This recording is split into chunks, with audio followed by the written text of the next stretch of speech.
안녕하세요. 강남성형외과 최동희 원장입니다. 오늘 말씀드릴 내용은 쌍꺼풀 재수술 중에서 그 흉터를 보존하는 쌍꺼풀 라인 낮추기 수술인 흔히 말하는 두 줄 따기 수술에 대해서 말씀드리려고 하는데요.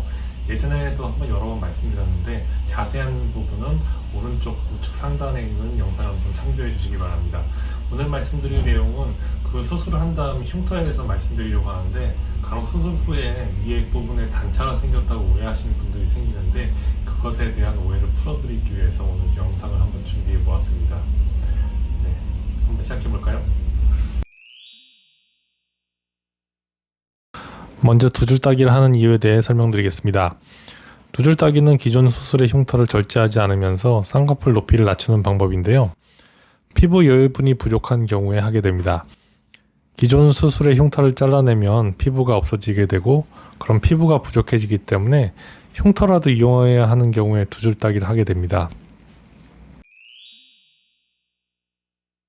두 줄 따기 수술 직후에는 절개선 위로 약간 튀어나와 보이는데요. 이 부분을 단차라고 오해하시고 물어보시는 경우가 있어서 설명을 드리겠습니다.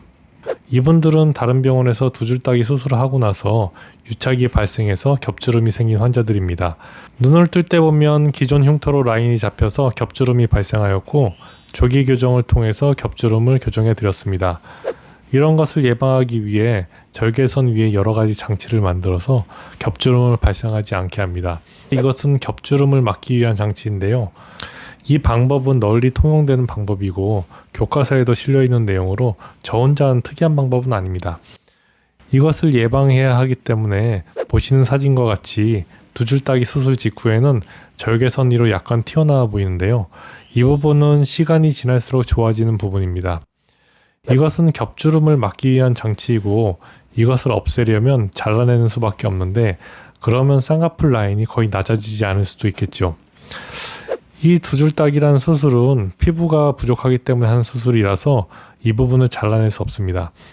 물론 이 부분은 수술 전에 상담 과정에서 환자분께 다 설명을 드리고 있습니다. 이 부분은 완전히 없어지진 않고 시간이 지날수록 좋아집니다. 사진을 보시면 수술 후 일주일이 됐을 때 모습이고 한 달째까지도 약간 튀어나와 보이는 것이 보입니다. 사람마다 차이가 있겠지만 최소 1년 이상 이렇게 보일 수 있습니다. 2년 정도 된 사진입니다. 기존 절개했던 자국인 흉은 절대로 없어지지 않고 시간이 지날수록 좋아집니다. 두 줄 따기를 고려하시는 분이라면 이 부분을 감안하셔야 됩니다. 이 두 줄 따기라는 흉터는 이전 수술의 기존 절개 흉터의 영향을 많이 받습니다. 기존 흉터가 좋을수록 즉 조직을 많이 남겨놓을수록 흉터를 덜 생기게 할 수 있고 기존 흉터가 아주 심하거나 조직을 많이 남기지 않았을 경우 흉터는 심할 수밖에 없습니다. 이럴듯 재수술을 한다고 해서 없는 조직을 만들어낼 수는 없기 때문에 첫 수술도 신중하게 하셔야 됩니다. 또 이것은 특히 라인을 많이 낮출 경우에 발생합니다.